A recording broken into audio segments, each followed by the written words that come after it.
Have you ever wondered how people make traditional sorghum brew from scratch? Today we are driving into a centuries-old craft right here in the heart of the village. And trust me, it smells amazingly already.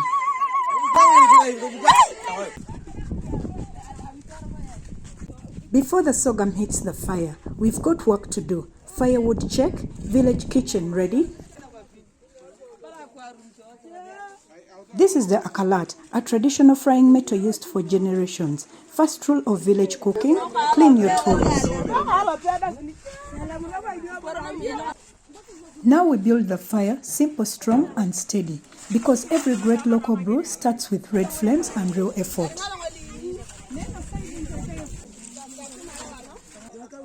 Alright, this is where things get serious. We are heading into the hut to grab the sorghum, quietly fermenting and doing its thing. To get to this stage, the sorghum is first ground down into a fine mixture. Then it is mixed with water and left alone for 3 full days. That's where the magic happens. Natural fermentation, bold flavor, real tradition. How do they ferment it? Ferment it.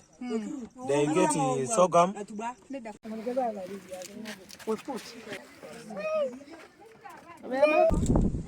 After 3 days, no more waiting. It is straight to the fire to dry it out and bring that deep roasted aroma to life. Alright, now we are talking. The fermented sorghum hits the akalat and instantly you can smell it. No fire, no brew. It is that simple. So first we build the village stove from the ground up. One spark and the flames come alive. Out here, great flavor oil starts with real fire. This is village brewing at its finest. As the heat rises, the aroma changes, deeper, toastier, richer.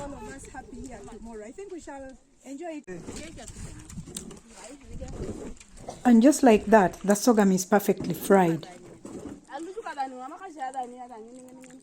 But we are not done yet. To preserve it, the sorghum is taken out into the sun, nature's old food storage system.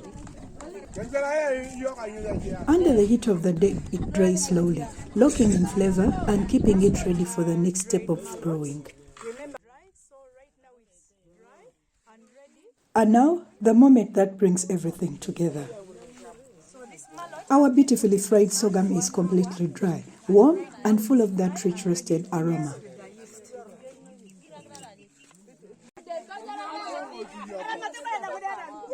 This is where the magic truly begins. We gently mix in the yeast, preparing it for the next stage of transformation.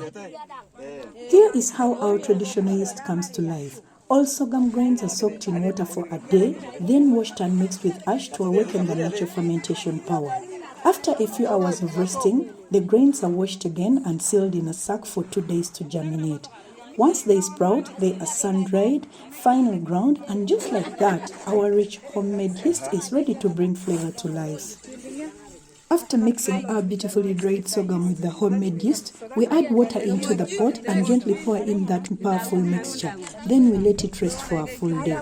1 whole day of slow, natural fermentation, building depth aroma and that rich traditional taste.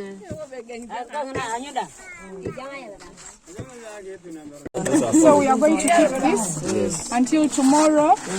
So fermentation is going to take place between now and tomorrow. So tomorrow, this local brew will be ready for drinking, and the whole village is going to enjoy. Alakara. It is the next day, and oh yes, the fermentation magic has done its thing. We are back to move our already local brew from where it rested overnight, quietly transforming it into something special. But before anything else, tradition demands a taste. I take the first sip, bold, sour, alive with flavor, the true taste of village brewing. Okay, good. Now it's time for the next step. We carefully take the brew out for filtering, done the traditional way, just like it has been for generations. Slow, patient and authentic, because great flavor can't be rushed. I'm diving in fast, starting the filtering of our brew the traditional way. Slow, careful, every drop matters. The aroma is intoxicating, the texture is rich and alive. And now the team takes over, each person adding their touch, passing on the brew through the filter just like generations before us. It's a rhythm, a ritual, a celebration of flavor in the making.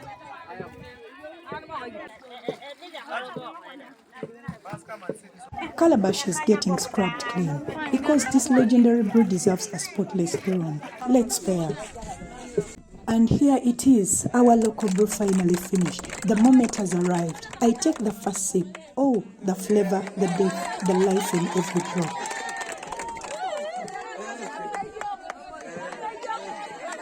With that, I launch the celebration. As is tradition, I serve the elders first because in the Karamajong community, their wisdom and presence are everything. Every cup poured is a sign of respect, honor, and gratitude.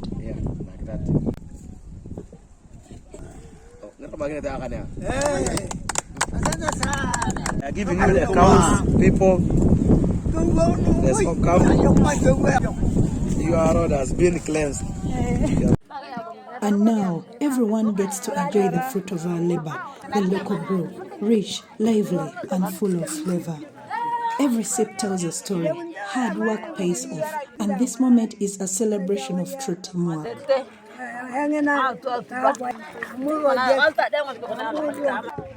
From the first grain to the final pour, every hand, every effort mattered, and now together we enjoy the reward. Cheers to tradition, dedication, and the joy of sharing.